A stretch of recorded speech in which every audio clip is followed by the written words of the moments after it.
relapse.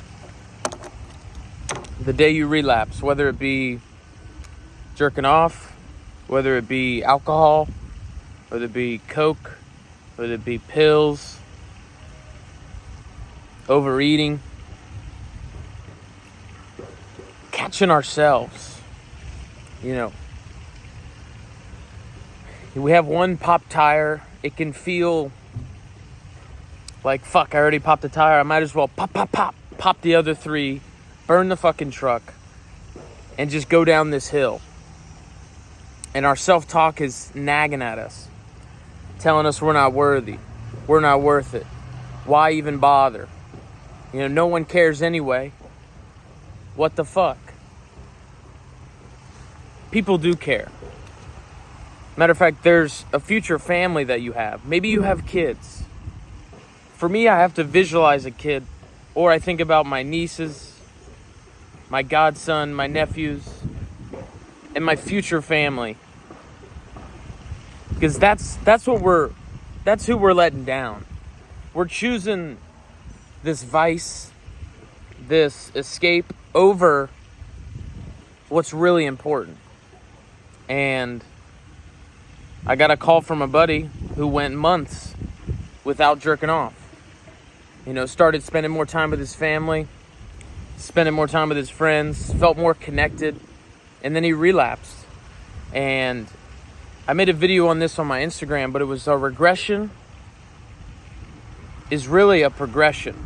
And what I mean by that is when you regress and you relapse, it can be tough to look at it from a perspective of, damn, like, or most likely we're going to be like, fuck this. I always do this. And I can never change. And the quote I heard is, if nothing changes, nothing changes. And when we regress, when we relapse, what we got to remember, what we got to focus on is how far we've come. Where we were at a year ago, 2 years ago, 3 years ago, 5 years ago. Go back to when it was that bad.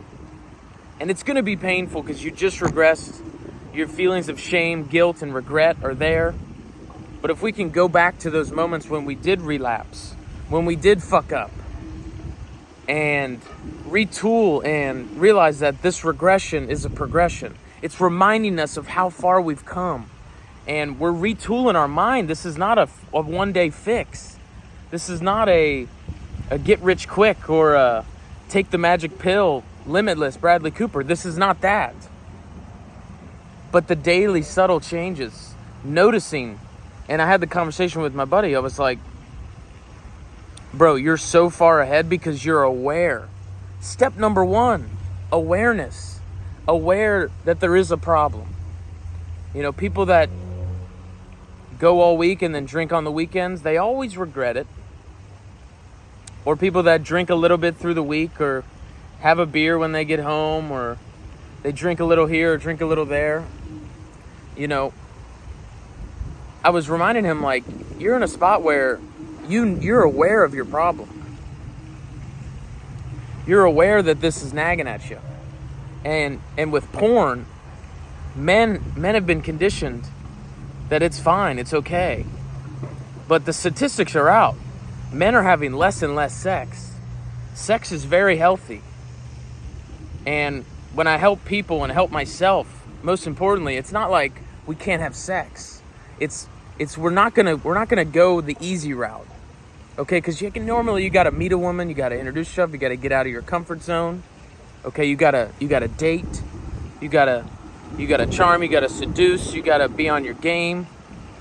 Okay, you can't be no bum. You gotta be confident. So it takes a lot of us to get there. But porn is so easy that you don't have to be confident. You don't have to be on your game. You don't even have to shower. You don't even have to wipe your ass. You could just go and get this quick pleasure and fulfill this need.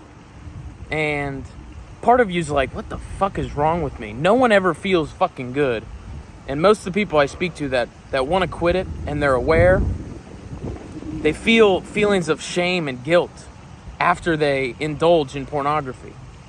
And pornography is related, and it's so similar to alcohol, to cocaine, to methamphetamine, all these other fucking drugs, and what it does to the brain, and the dependency, and the urge to express ourselves is so latent in who we are. We're not going to cut this off.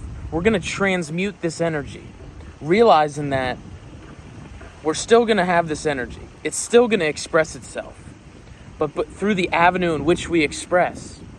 Okay, most people are suppressing, okay, rather than expressing, or they're expressing it through avenues that don't serve them. And it breaks my heart when I hear people, they know they have a problem, and they continue to choose the thing that's bothering them. They continue to choose the relationship. They continue to choose the habit, the vice. They continue to choose this dependency.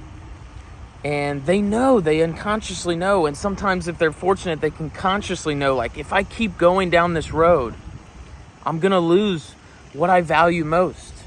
My family, my kids, my wife, my career, myself. You might lose yourself. And if you're fortunate enough to be in a spot where you haven't lost everything, you're still fucking alive. Matter of fact, if you're breathing, that's a sure sign that you're fucking alive. And when we regress, when we relapse, noticing that this regression is a progression. It reminds us of how far we've come. And the good part is it reminds us of how much is still to go. How much of this journey we still have to witness, have to walk. All the future things we dream of are still out there. Okay, and we just have to go get them. And they're on the way. And I think if we can just catch ourselves when we relapse, or when we go down these negative habits and these vices and these thought patterns, if we can catch ourselves, and we can get in the habit of catching ourselves quicker and quicker. 5 years ago, I didn't even think porn was an issue. I thought it was a normal thing to do. Me and my buddies would joke about it. When I landscaped, we would joke about it. We'd laugh about it. Blah, blah, blah. It wasn't even an issue. Didn't think twice about it. But slowly but surely, I became aware that this is a problem. Okay, I wasn't having sex. No girl was giving me the time of day. And the return on investment was going down and down and down. And they call this the law of diminishing returns. Okay, the more you do something, the more you have to do it to get the same effect. Think of coffee. You have one coffee. Boom, energy. You feel good. Some people are having 2 cups, 3 cups, 4 cups, 5 cups a day. And they have to do more and more and more to get the same effect as the 1 cup. Too much of anything is no good.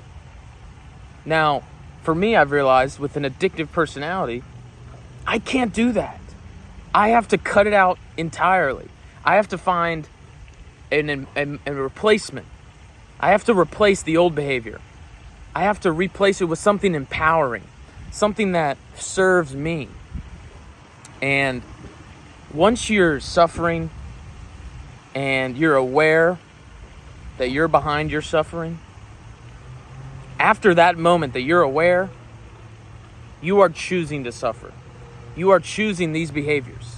And addiction is trading everything for this one little thing. This thing that just you can't let go of.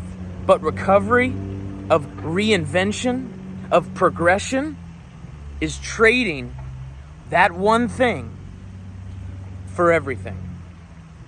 Okay? So if you're on this journey, don't fucking stop. Catch yourself.